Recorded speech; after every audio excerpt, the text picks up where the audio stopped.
Hey folks, Mr. Bullock here, and this is a pre-calculus lesson on algebraic vectors.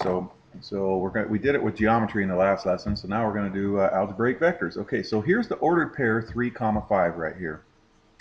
It can represent a vector that's in standard position. So it's in the resultant, which is this vector right here, is the resultant of this horizontal vector that has magnitude of 3. Remember, magnitude is distance, so it has a distance of 3.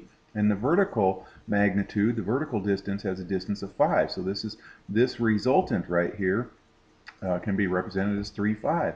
Now look at all of these over here, these three vectors. Well, this vector is over 3 up 5, and so are the rest of these. So what you can say is these other vectors, since they have the same magnitude, the same distance, that's what magnitude is, and the same direction, they can also be represented by the ordered pair 3, 5. So the initial point of a vector can be any point in the plane, and vectors do not have to be in standard form to be expressed algebraically as an ordered pair. Okay, so I can call this guy 3, 5. This vector, the ordered pair can be represented here.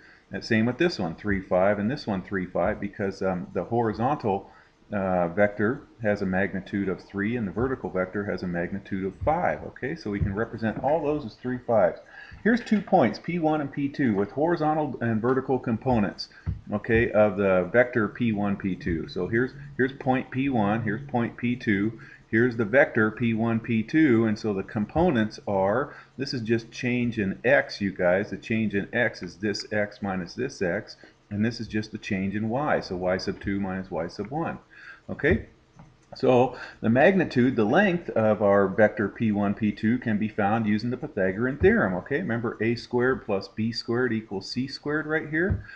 All right, so let's talk about this. So the vector P1, P2 has the ordered pair, the change in x, comma, the change in y. Okay, remember, let's go back over here. The ordered pair of this guy, let me go back right here, is 3, 5, because the change in x is 3 and the change in y is 5 from this point to this point right here. So that's why this one can be 3, 5, because the change in x is 3 and the change in y is 5 right there. So where was I? Okay, so the ordered pair is just your change in x over your change in y. So the ordered pair of this vector right here is the change in x, change in y. Okay, and the magnitude is, remember, it's just this guy squared plus this guy squared equals this guy squared. So if I square root that, that would get me the magnitude of that. Remember that from geometry? All right, so here we have write the ordered pair that represents the vectors x is negative 3, 5, and y is 4, negative 2. Then find the magnitude. Okay, easy enough. All right, so the ordered pair, remember, is just the change in x, comma, the change in y. So I get 7, negative 7. So that is the ordered pair that represents the vector x, y. Okay, notice 7, negative 7 is nowhere in here, but check it out, you guys. It went to the right 7 and it went down 7 right here. So can you imagine this being at 0, 0? So if the initial point was at 0, 0, then this final point would be here at 7, negative 7. Okay, so the ordered pair of the vector that has a change in x of 7 and a change in y of negative 7 is 7, negative 7. All right, and then the magnitude, you guys, is you just do the square root. So here's the difference of my x's squared, and here's the difference of my y squared, so I get 7 root 2 on that. Easy enough, huh? So the vector xy is represented then by the ordered pair 7, negative 7, and it has a magnitude of 7 root 2 units. All right, so you can add, subtract, and use scalar multiples the same way you can do that with matrices. Okay, so here's a problem that's so easy it's kind of embarrassing, you guys. So let these vectors have these ordered pairs right here, so find each of the following. So this one says what's the sum of vector m plus vector p? Okay, so it's just as easy as it can be, you guys. You just add the x coordinates, 5 plus negative 1, and add the y coordinates, negative 7 plus 3. Okay, nice and easy. Okay, so you get 4 comma negative 4. Same goes for the difference. You're just going to subtract them, you guys. You subtract m minus n, so 5 minus 0, and then negative 7 minus 4. All right, so you're going to get 5 comma negative 11.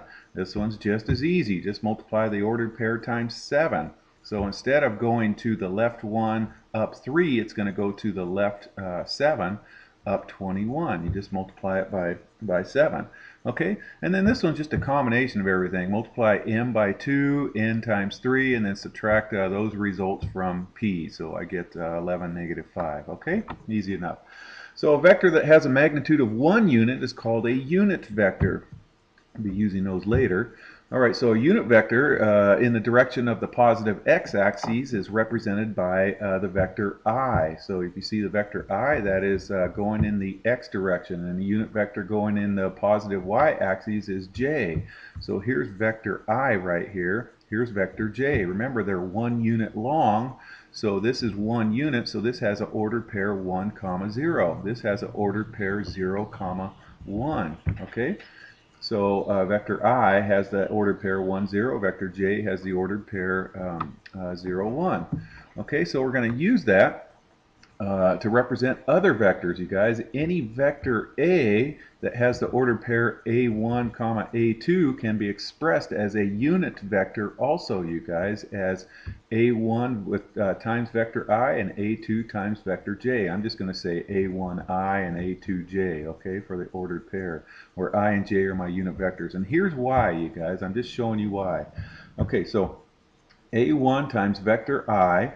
Okay, so here's vector I right here. It's at 1, 0, and then A2 times vector j is at 0, 1. Okay, and then I'm going to use my scalar multiples and multiply this times A1 and this times A1 and this times A2 and this times A2 from scalar multiples. So there we go.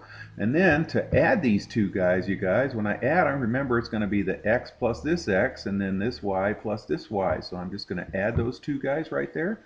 Okay, and then so A1 plus 0 is just A1, and 0 plus A2 is just A2. Okay, so here the vector that has the ordered pairs A1, A2 can be represented as the unit vectors A1I1 plus A2J, I'm sorry, A1I times 8 plus A2J. Okay, so since the ordered pair A1, A2 is the vector A, which also equals A1I plus, A2J, that also equals A. Since we can do that, you guys, then any vector that represents an ordered pair can also be written as the sum of unit vectors. I'll have a short example here shortly. So, and then note the 0 vector is just 0, you guys, has the ordered pair 0, 0. Okay, and so it's 0 times I and 0 times the vector j right there. All right, let me show you what I'm talking about. So write vector AB is the sum of unit vectors, where A is 4, negative 1, and B is 6, 2. Okay, so first let's write AB as the ordered pair. Okay, so remember, you do the change in x, the change in y. So x sub 2 minus x sub 1, y sub 2 minus y sub 1. So I get 2, 3. Okay?